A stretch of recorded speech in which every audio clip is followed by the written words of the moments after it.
Happy Halloween! Welcome back to Love a Film. We're back with another fantastic guest for the spooky season. I'm here today with Sean Clark. If you're not familiar with Sean Clark, he is the go-to guy when it comes to horror movies, slashers, 80s trivia. This guy has talked to everybody. He's been in panels with Jamie Lee Curtis. He's the definitive Michael Myers expert. So considering it's coming up to Halloween, Sean Clark is the man to have. Joining me here today is my co-host Carl. If you might see on the highlight videos, he's the editor here at Love a Film, and you know Carl's just such a die-hard Sean Clark fan. He just couldn't help himself, but he's in the interview today. So without further ado, enough of me babbling. Let's get talking to Sean Clark.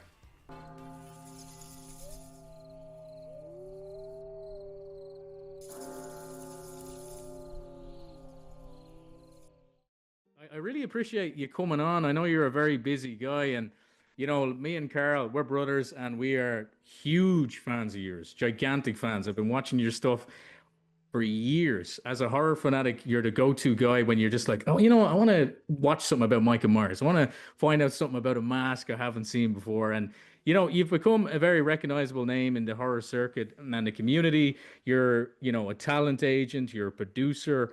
What first drew you into the industry, and how did you make your way into these big productions you're on now and home media years ago? Oh God, that's a lot of questions in one. Uh, Sorry. I mean, honestly, it was all an accident.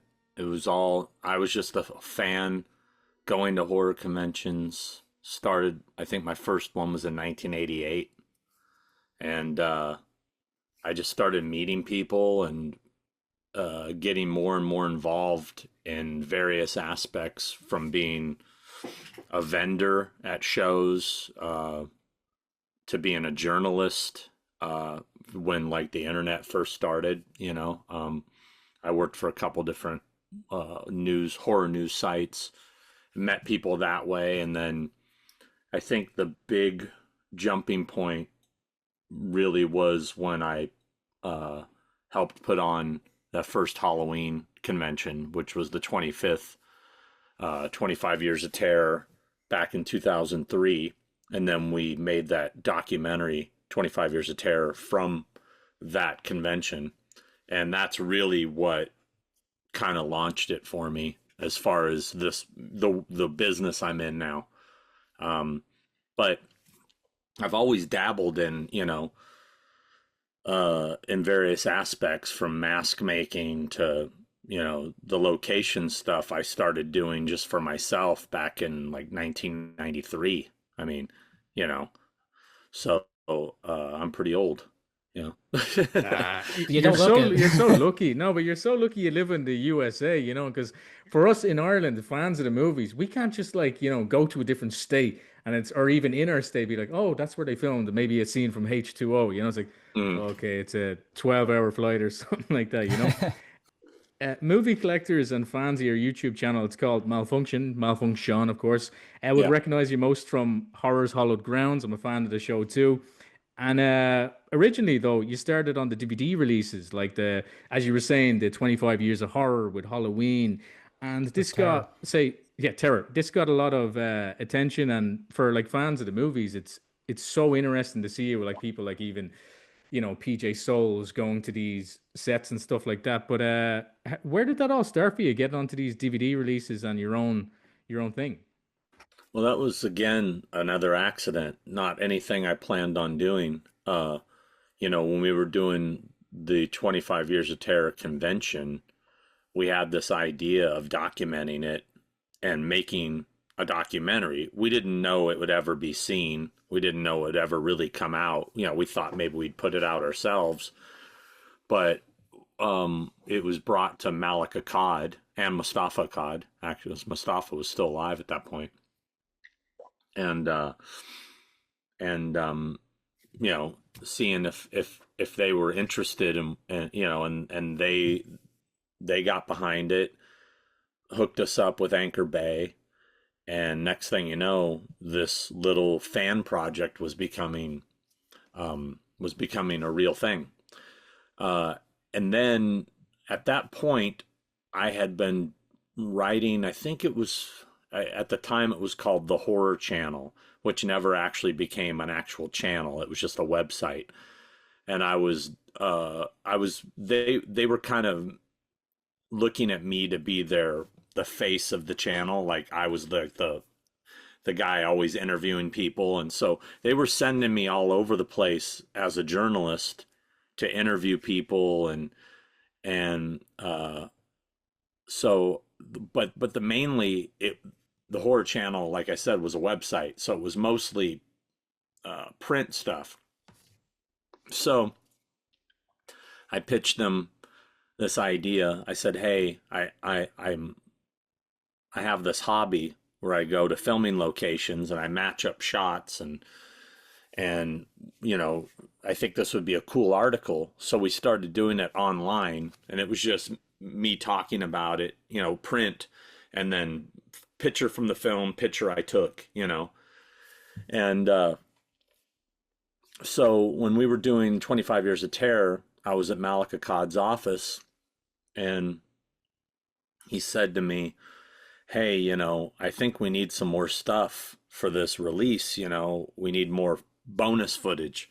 Do you have any ideas? And I said, well, there's this thing I do online that's getting pretty popular. And I explained it to him. And I said, I've been thinking of doing a video version of that, like a show where I actually host it and go to the places. And he said, that sounds great. Do it. He said, but we need it in 2 weeks. And I was like, shit, 2 weeks. So I immediately got on the phone, started calling my friends and saying, hey, let's do this. And I called PJ Souls, who I had met through doing the convention, and we'd become quite friendly. And I asked her if she'd be interested in being in it. And she, was really kind and said yes. And there it is. And that's how it started. Yeah, no, it's a great series. I hope you don't mind me jumping in a question here. No, go for it. Yeah, yourself and Grim Life Collective, like you guys would be my October YouTube. I love having you guys on the background when I'm multitasking or what have you. Singing back to the theme song, going go away, and it's just such a good show. My first time finding you was 5 years ago. I was looking back. With Tommy Lee Wallace, the video where you recreate the H1 Myers mask, using the Shatner. Yeah. I'm surprised. I know that's from 2014. I was surprised that it was uploaded in 2020 because I feel like I've been watching you a lot longer than that. I can tell you why. Yeah, please. Yep. So, I forgot why Tommy was staying at my house for something. I can't remember why, but he spent the night in my guest room. I don't remember what it was all about, but maybe it was to record this video. I don't remember, but we shot that video in my house. That was my dining room and my garage that took place in, and we I remember Tommy said to me that he had a fan that had bought a William Shatner like recreation, like somebody recreated a Dawn Post Captain Kirk mask and offered him a lot of money to personally convert it just like he did the one for the first film. And he said, what do you think of that? And I said, yeah, that'd be cool. I said, but what we should do is we should document it. We should film you doing it. And at the time, I was working on the Scream Factory box set, the big DVD box set. And I said, hey, we were looking for more ideas for new footage. And I said, dude, how great would that be as a bonus feature, right? So he came over, we filmed it. It turned out great. I turned it into Malika Cod, and he turned it down. Oh, right. Yeah. Surprising. It's such a good video. Yeah, I love it too. Honest, it's the crazy thing. It's my most viewed video of every video I've ever put out. And his reasoning was because there was a lawsuit regarding the Shatner thing, and years ago. But he's just like, oh, I don't want to dredge that back up and have a video of showing exactly how it was done and all. So he passed on it. So I sat on this video, for 6 years, and I didn't have a YouTube channel, and when the pandemic hit, I thought, I was bored. I was sitting at home and I said, you know what? Because over the years, people would come up to me at conventions and they would say, oh man, I love your YouTube channel. And I said, I don't have a YouTube channel. They go, no, I saw that you go to the locations. And I'm like, yeah, that people are uploading my videos. People are ripping them from the DVDs. And so I started doing research on it during the pandemic. And I saw this one guy had almost put up all of my videos, and he'd had probably over 1 million views, and I'm sitting there going, this guy's making money off of my stuff. And I said, I really wasn't at that point doing it for Scream Factory anymore. And I wanted to keep doing them, but I didn't know where would I put them? And I said, well, upload them all to YouTube, my old ones. I'll get all those guys taken down because I own the rights. And then maybe I'll make some new ones. So that's what I started doing. And it's funny, some of those people, the nerve. I mean, one of those guys actually contacted me and bitched me out for having my content taken off his site. I get out of town. Come on. I'm like, dude. That explains a lot though, because I was sure I'd seen you earlier, but so that's crazy. Yeah, so I got all that shit taken down. I upload, and then I'm thinking, well, I should put up as much stuff. I started just putting up stupid stuff, but then I was like, no, let's make it. I started trying to focus and let's maybe try to build this thing. I didn't know if it would catch on because I jumped into the YouTube game so late that everybody has a channel now. Everybody has a podcast. It's really a tough at this point. It's tough to make any headway on YouTube these days unless you have something really good. Now, I mean, I did have an advantage by having a little bit of a following already, so people knew who I was, and so it built pretty fast. I mean, because I started it in 2020, and we're about to hit 80,000 subscribers, so that's pretty good. Yeah. But I put that video, I said, you know what, fuck it. I'm putting that video up. I made it. I spent the time making it. So I put that up, and that one took off, So that's the long story of that video. No, that's very go interesting. Yeah. No, I was just gonna say that it's interesting because all the Tommy Lee Wallace episodes, they'd be my favorite. Whether you're just going around Trick or Treat Studios or the Season of the Witch locations in particular would be. That was fun. Yeah, that was so much fun. Because that's a place where we're Irish. It's a place that is mimicking us, but it doesn't. It's very obviously it's very Hollywood and very inaccurate to say the least. But I love the movie. It's not supposed to be in Ireland. I mean, it's supposed to be California. True. Yeah. I was just gonna ask if you had a favorite of the Hallowed Grounds episodes. Hard question, I'm sure, but it's tough. I mean, I think some of my favorites, the Dawn of the Dead episode, because I really enjoyed taking that old footage that I shot back in 93 and adding it in with new footage. That was fun to do. Same with Session 9. That was fun to do, to go take that old footage I shot, I think in 2002 maybe, and put that in with new footage and compare them. And plus that was the most exciting location I ever visited, was Danvers from Session 9, just because of the place was just the whole adrenaline rush to get in there. You basically had to break in, and it had 24-hour security going around the building. I mean, it was very risky and also very stupid because that building's very dangerous. They make the best episodes though. So yeah. I mean, but as far as other episodes that were just fun, I mean, that Poltergeist episode I just did was so much fun. I'm wearing the shirt right now. Poltergeist. Nice. it was just fun because staying in that house for 2 nights and really having the time to mess around and do recreations and stuff. I miss doing that because, you know, since I started doing it on YouTube, I basically, it's just me and my iPhone, and I don't have a camera crew following me, and I don't have anybody to play off of. So I'm in the episodes less, and there's a lot less humor because I'm not trying to make somebody laugh. You know, I enjoy it when I'm trying to make someone else laugh, and it, you know, it just makes the episode funner, you know? Yeah. Sorry for the interruption. If you're enjoying Love It Film, why not show your support by subscribing to the channel, clicking the bell notifications, giving this video you're watching right now a like, and leave a comment, good or bad. You know, we can take the abuse. Help us grow so I can keep giving you these interviews. Interviews like stars of Red Dead Redemption 2, actors in movies, Dexter Resurrection, you name it. Do follow our socials on Instagram. It's all just at Love It Film. You find us very, very easily on Instagram, TikTok, and of course, if you're watching here on YouTube, we have it on YouTube. We have Spotify too, and Apple Podcasts. Now back to the interview.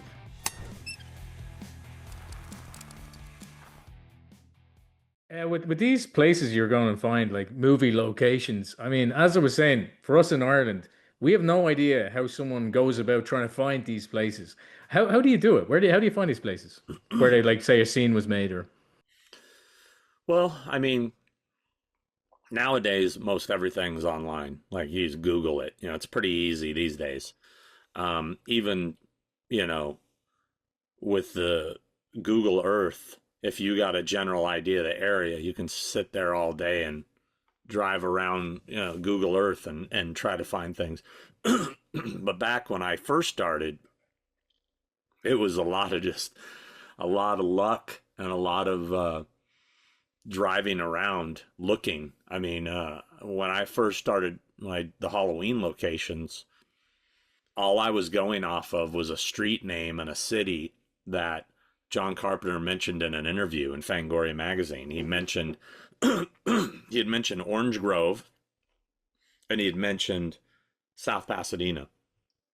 Now, I didn't realize when he brought up those two places, he was talking about two completely different places, Orange Grove in Hollywood and South Pasadena.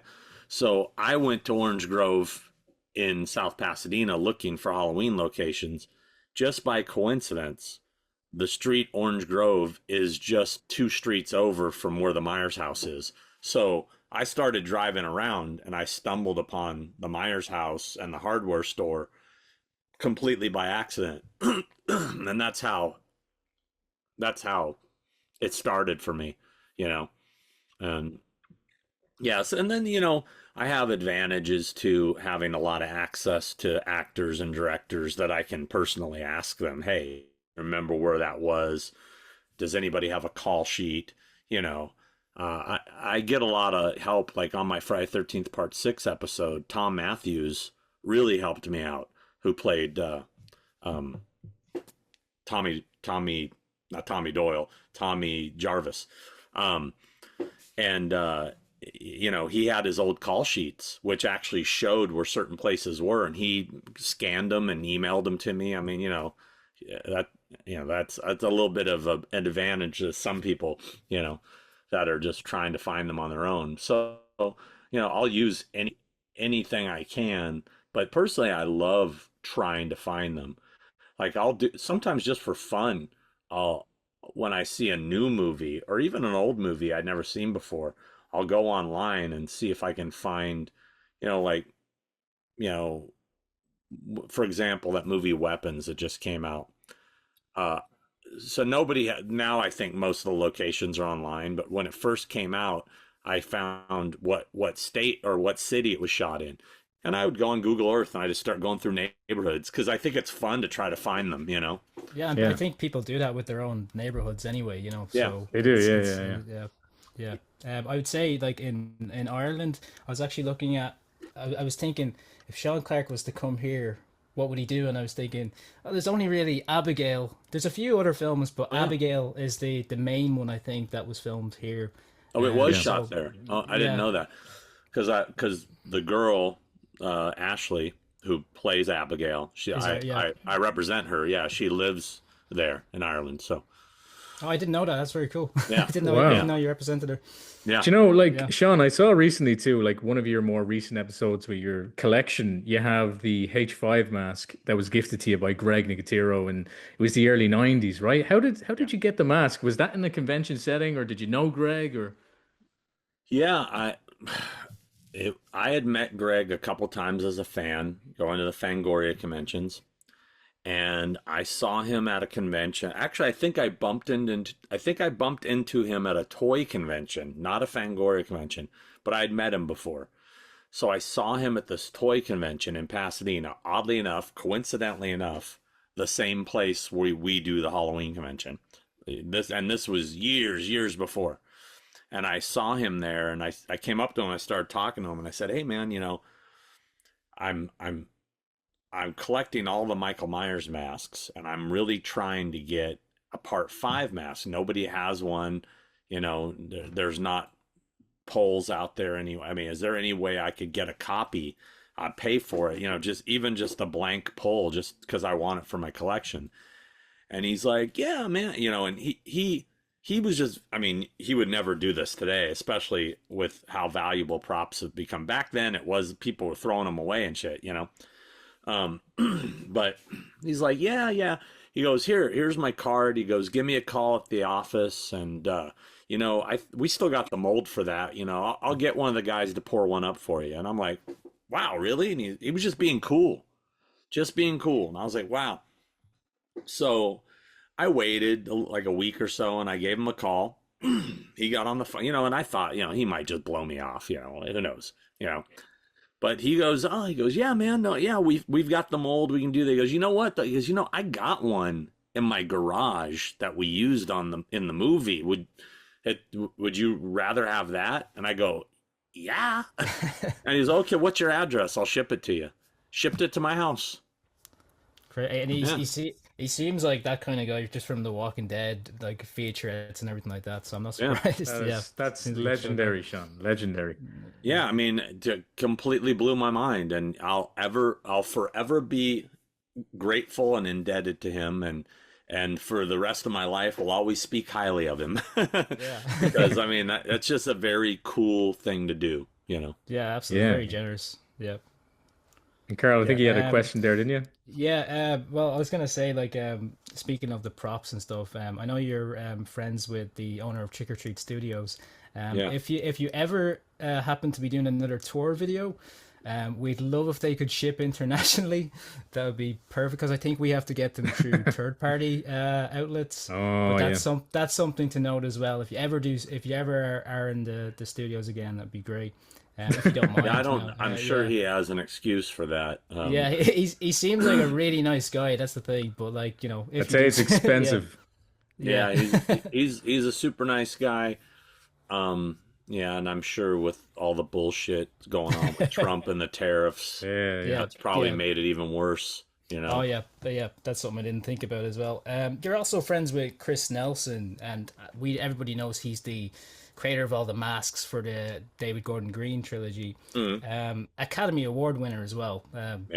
And you also do a podcast with him, the Thing with the Two Heads podcast. How did that start, and where do you see that going in the future? Because I know it's ongoing at the minute. Yeah, it's we became friends because of Halloween 2018. I'd seen Chris around forever. He was one of those guys that, like, he knew who I was, I knew who he was, but we really didn't ever talk. So I'd see him at events, I'd see him at conventions, and he'd kind of look at me, I'd look at him, hey man, just hey, that was about it, right? We never spoke. So when Halloween 2018 happened, and Malik said, "Oh, we got Christopher Nelson, doing the masks," he kind of introduced us, and as we started talking, we kind of found out that both of us, I think, thought the other guy hated the other guy. Like he's like, "Oh man, I'd see you, it always kind of, I don't know, you looked like you hated me." And I said, "Oh, you looked like you hated me." And so we both just kind of stayed away from each other, just because I think we both have a stink face. We're just kind of, You know, like whatever. We'd look like we're jerks or something, but That's can I just say that's crazy because you know the video. There's a video with you and these are all tests. You know, doing taste tests with the mm, drinks. I yeah. actually got the vibe that he didn't like you as well. That Oh, was, but really? it was before I knew you had a podcast, and I was like, "What, Chris Nelson? He's Well, no, well, yeah." he when it comes to that kind of stuff, and I'm making him drink stuff, of course he doesn't like me. So, Yeah, but then very um, quickly it was clear that you were all mates, you know, so it was yeah. okay. Yeah. So so I had already, I think at that point, I think they'd already made Halloween Kills, and I'd been on set and hung out with him. We became fast friends. But then when the pandemic happened, we're just sitting around doing nothing. And one day he called me and said, "Hey, you know, because I think I had just started my channel and I was putting stuff up." And he goes, he brought it up to me one day. We should do a podcast. And I'm like, dude, I'm down. Like I was thinking I wanted to do a podcast, but I needed somebody good to host it with because it can't just be me. I mean, I know there's people that do solo podcasts, but I like to bounce off of people, And so we tried it. It was fun. People seem to like it. I mean, it's not. It doesn't. It's not like it's big. We have a good following. But it's probably of the videos I put up, it's probably the ones that do the less numbers versus my collection or Horrors Hallowed Grounds stuff.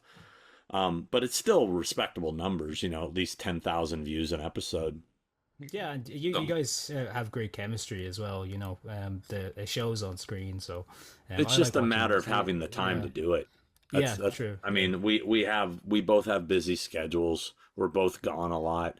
I mean, we're both going to Manchester to go to For the Love of Horror this weekend, and we're hosting a screening of Halloween with Nick Castle, and I think it's going to be a live commentary while they play the movie and we talk over it.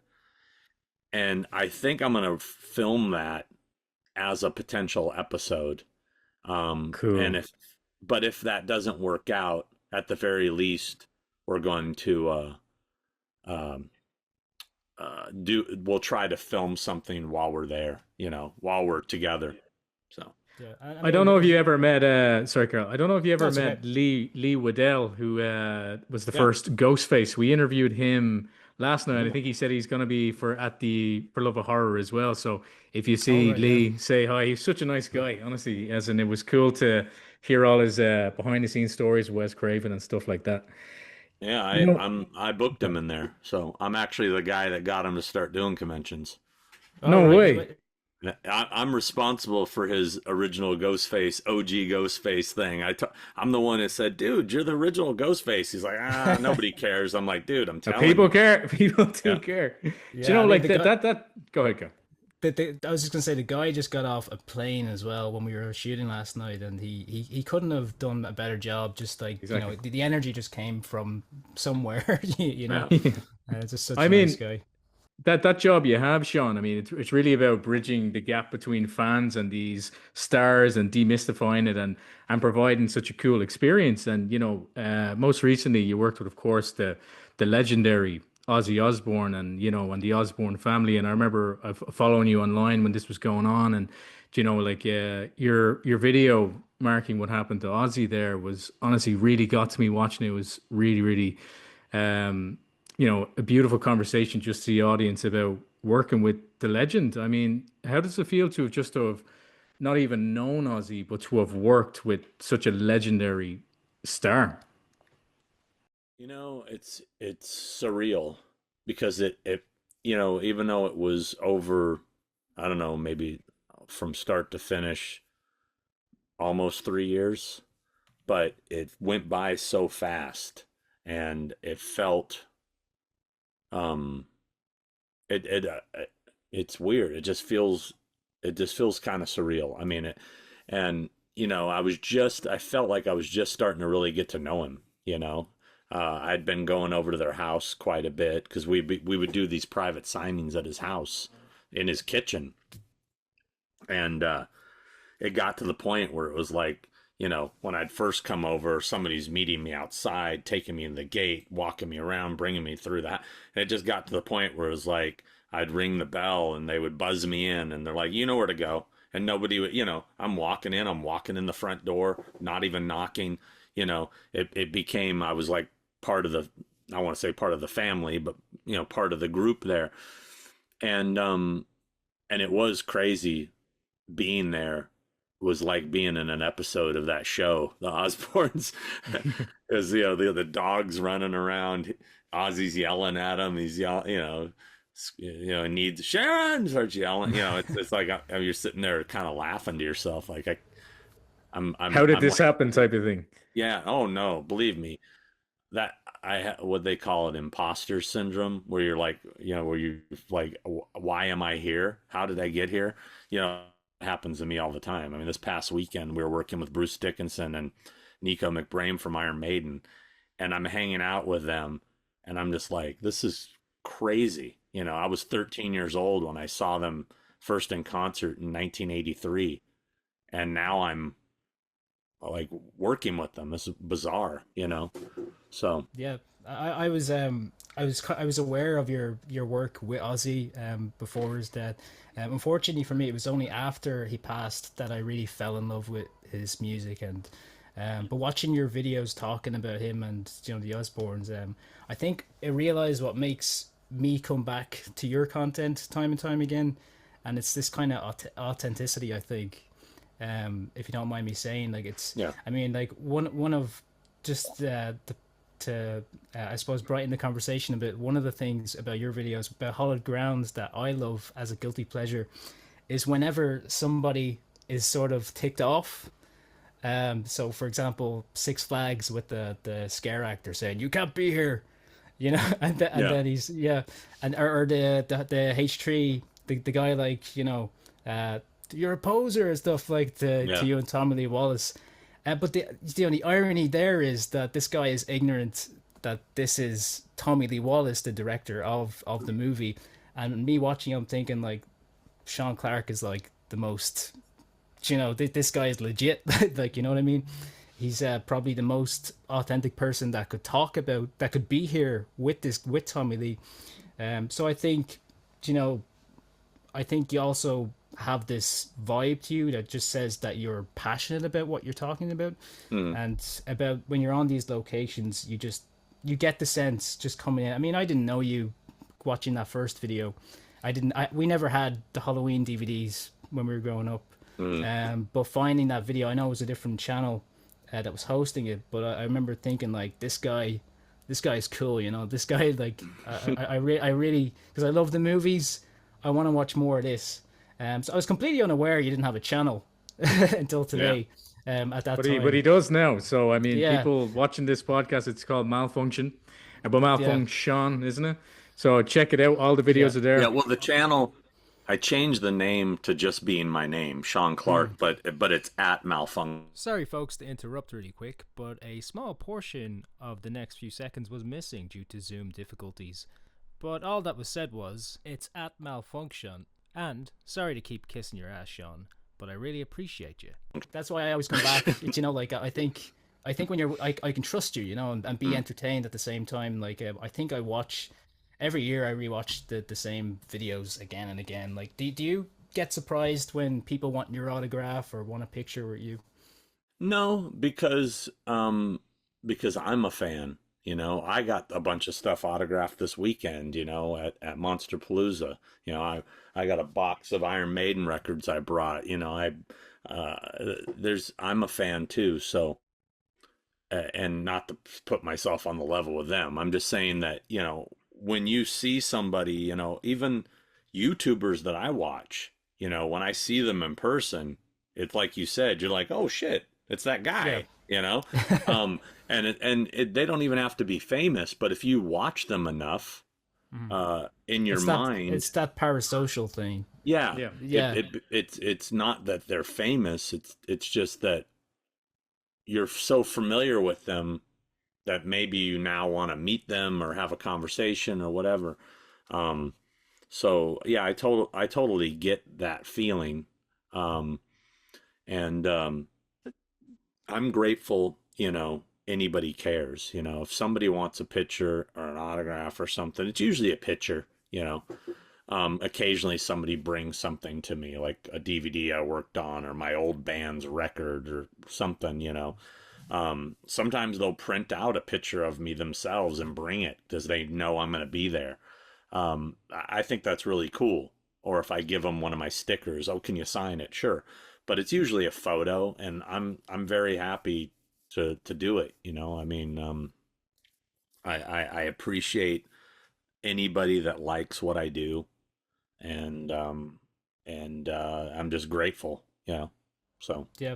No, And I we're felt we're like sorry. Go ahead. Go ahead. like you said earlier, Sean, the imposter syndrome. When I came into the call, that's exactly how I felt. Just alone with yourself, I was like, yeah, oh my god, it's Sean Clark, and I'm alone in Me the too. room Me with too. we're Sean. all just fans, Yeah, man. We're just yeah, we're just We're fans. we're all fans here, like, and it's I can't appreciate it enough, Sean, for coming on. Like, I understand we don't have you for all day, and we're nearly out of recording time here. Okay. It's genuinely been such a honor to talk to you about your career because it's not an ordinary one. It really is. It's an inspiration for us doing what we do. I mean, even talking to Lee Waddell yesterday and finding out about these movies that are all so important to us, as fans. So it Mm. was honestly, it was such a blast to meet you and to talk to you and to be so honest about, about what you do. Yeah, well, we didn't have time, but I'd be more than happy to come back. Just let me know. yeah, Ah, absolutely. by all Before we means. go, we want to get this question in. What Yeah, is yeah, your do it. Halloween ranking? Timelines don't matter. Go.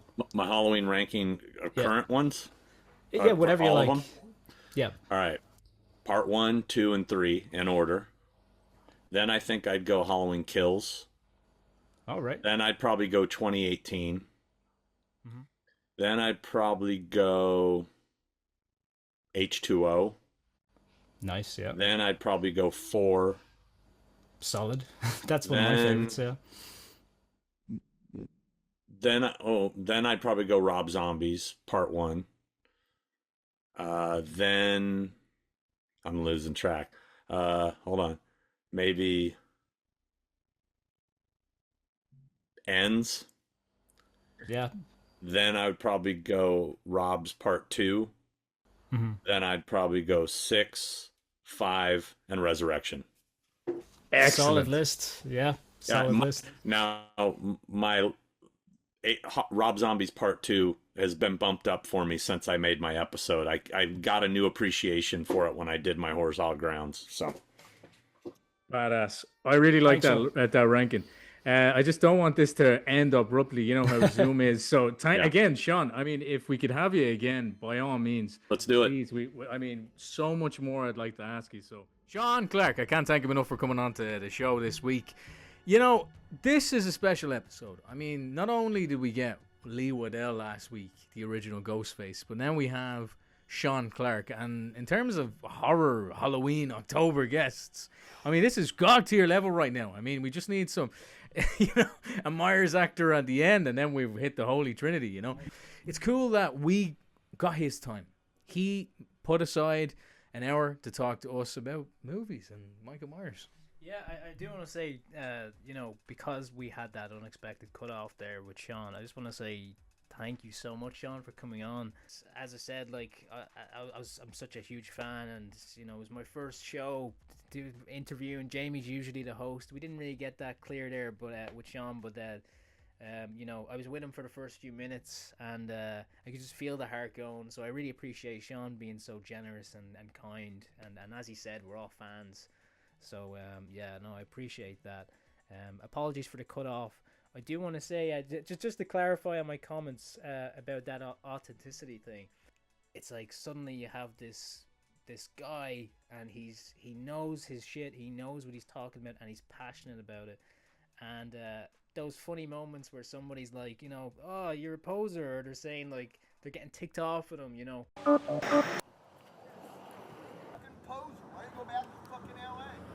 All right, so we're here at the Rosa Shannon Motel now, which is filled with all kinds of colorful characters, as we're finding out. It is like a guilty pleasure because it's funny watching Sean bounce back and You know, especially since he's probably the most legitimate. The irony of him being the most legitimate voice, alongside Tommy Lee Wallace, the director. Yeah, well, I can make you go pretty quick. How about you do that, huh? How about you sucking this? Why don't you come find out? Give it a shot, buddy. I think another moment was in the H5 location, so I wanted to mention to Sean that there was a guy in the back who owned like the shop that Sean did the wavy hands at him. And I'm sure he knew in the edit, but he's just there in the back following them. And I just think it's hilarious. So Sean Clark is like he is the face of horror when it comes to like Myers and, you know, even these cons that are always on, like For the Love of Horror that's on at the moment. Sean is the guy that, you know, represents these people like Lee and Skeet and Matthew Lillard and stuff. So yeah, and what we said about the bridge between the fans and the stars, you know, it couldn't be more true. Like, you know, as also for the locations themselves and for the movies themselves, like when I first found these videos, to me it was like, oh, this is brilliant. I get to, you know, find out more about, you know, Halloween. I love Halloween.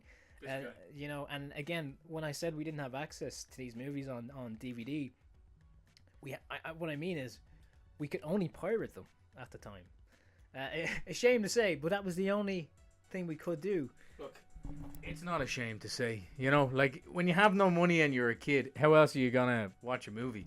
And you know, to hop on what you were saying about Sean, on a human level, you can just tell that guy, he really is a fan of Michael Myers more than anything. You know, he's not just doing this because he's like, oh, I get fans this way. This is something he loves.